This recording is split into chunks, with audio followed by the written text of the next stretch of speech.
The Wehrmacht deployed an astonishing array of machines during World War II, from legendary Panthers and Tigers to fast reconnaissance cars, half-tracks, and specialized support vehicles. This video breaks down every major vehicle Germany sent onto the battlefield, revealing how an entire mechanized war machine was built. Let's begin where it all started. The battle tanks. The Panzers.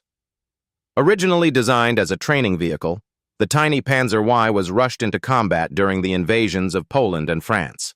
Armed with only 2 machine guns and protected by paper-thin armor, it survived purely through speed, coordination, and numbers.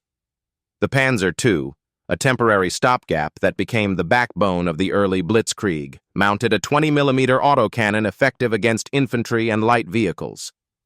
Though quickly outclassed, its chassis proved invaluable as the foundation for future self-propelled guns. Captured after the annexation of Czechoslovakia, the Panzer 35T was a Škoda-built tank known for its high-quality construction and complex pneumatic transmission. It served with distinction in early campaigns, recognizable by the distinctive gap behind its bogie wheels. The Panzer 38T followed. One of the finest light tanks of the early war, reliable, compact, and armed with a capable 37mm gun, its robust chassis later became the basis for several famous tank destroyers. Designed as Germany's primary tank killer, the Panzer III introduced the revolutionary 3-man turret, setting the standard for armored warfare crew efficiency. Though its gun later struggled against heavier Soviet armor, its layout influenced tank design for decades. The true workhorse of the Wehrmacht was the Panzer IV, the only German tank produced throughout the entire war. Constantly upgraded and up-armored, it fought on every front, from the deserts of North Africa to the frozen plains of Russia. Developed in response to the Soviet T-34, the Panther combined sloped armor, high mobility, and a devastating high-velocity 75mm gun. Despite early mechanical issues, it is widely regarded as one of the finest medium tanks of World War II. Then came the legends.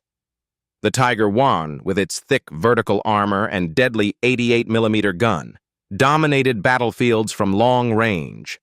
Slow and maintenance-heavy, it nevertheless struck fear into Allied crews wherever it appeared. Its successor, the Tiger II, the King Tiger, pushed heavy armor to the extreme.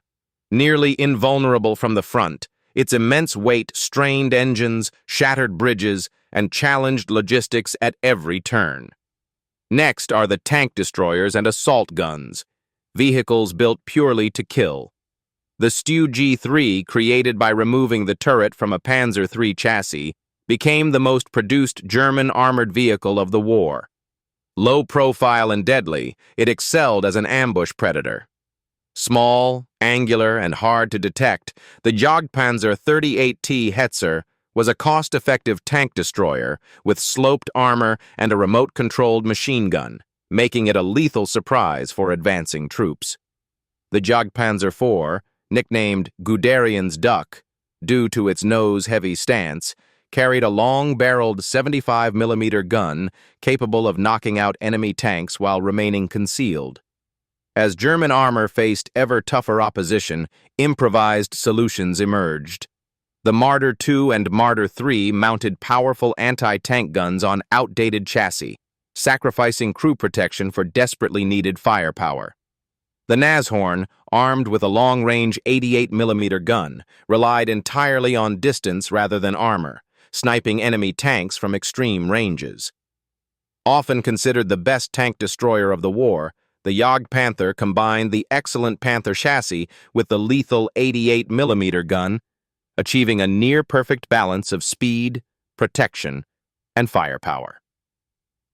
Built on rejected Porsche Tiger hulls, the Ferdinand, later known as the Elephant, was heavily armored and nearly unstoppable from the front, though early versions lacked basic infantry defense. At the extreme end stood the Jagdtiger, the heaviest armored fighting vehicle ever to see combat.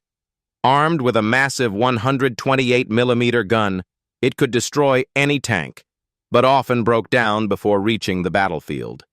The list continues with self-propelled artillery and anti-aircraft vehicles. Early experiments like the Sturmpanzer Bison mounted enormous infantry guns on tiny chassis, while later designs such as the Wespe and Hummel provided mobile artillery capable of keeping pace with armored divisions. Urban combat demanded brute force, leading to vehicles like the Brummbär and the terrifying Sturmtiger, whose colossal rockets could level entire city blocks. To defend against air attacks, Germany fielded specialized vehicles like the Wirbelwind, Ostwind, and Flakpanzer 38T, creating mobile anti-aircraft protection for advancing units. Supporting all of this were half-tracks and prime movers, the logistical backbone of the army. From the iconic SDKFZ 251 Hanomag to the massive FAMO recovery vehicles, these machines kept the war machine moving. Reconnaissance vehicles like the SDKFZ 234.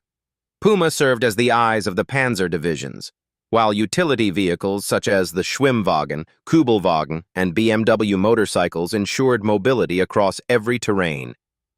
Finally came the specialized weapons, rocket launchers, siege mortars like the colossal Karl-Gerät, and even remote-controlled tracked mines like the Goliath, machines designed for one purpose only: destruction. Together, these vehicles formed one of the most complex and mechanized military forces in history, a war machine engineered for speed, firepower, and total warfare.